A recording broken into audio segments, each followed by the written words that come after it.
देखिए, बंगाल का जो दर्द है वो सबसे बड़ा है। विपक्ष के पास बंगाल सबसे बड़ी उम्मीद थी।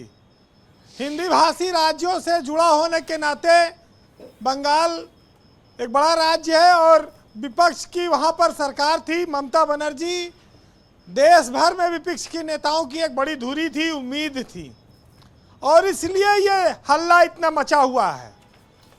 ममता बनर्जी 15 साल से सरकार में थी, उनकी एंटी इनकम्बेंसी थी, उनके ऊपर टीएमसी के कार्यकर्ताओं पर गुंडागर्दी के आरोप लगते थे, हिंदुत्व के खिलाफ काम करने के आरोप लगते थे, और इन सब का एक टोटलिटी में नतीजा समग्र रूप से 15 साल के बाद उनके खिलाफ गया है।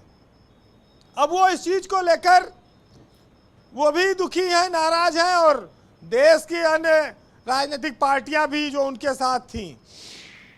रही बात हार के पीछे कई कारणों में से एक कारण कांग्रेस भी है। कांग्रेस के बहुत सारे नेता बीजेपी में चले गए धीरे धीरे, लेकिन कांग्रेस अपनी अकड़ से अभी तक पीछे नहीं हटी है।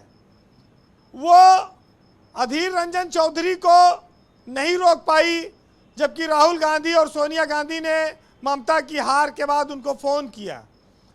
तो सियासत में जो ये फ्रेंडली फाइट थी, इसने विपक्ष के सबसे बड़े किले को धराशायी कर दिया। अब कांग्रेस उनको अपने इंडिया गठबंधन में बड़ा नेता मानती है, लेकिन बंगाल में नहीं मानती। बंगाल में उनकी नीतियों के खिलाफ रैली करती है और आलोचना भी करती है। तो ये सारी चीज़ें बड़े सारे फैक्टर रहे हैं। 5% वोट ने पूरी तस्वीर बदली है बंगाल की। 5% का अंतर है जीत हार में। लेकिन ये बात भी स्वीकार करनी पड़ेगी लोगों को कि बंगाल में मुस्लिम बहुल इलाकों में एक तरफा वोट हिंदुओं का पोलराइजेशन हुआ, और मुस्लिम और हिंदू धर्म में जो वोट बटे जिस तरह से, उसके नतीजे में बंगाल में बीजेपी को बड़ी जीत मिली है। लेकिन समस्या इस बात की है कि दक्षिण भारत के जो राज्य हैं वहाँ हिंदी का उतना प्रचलन नहीं है जी।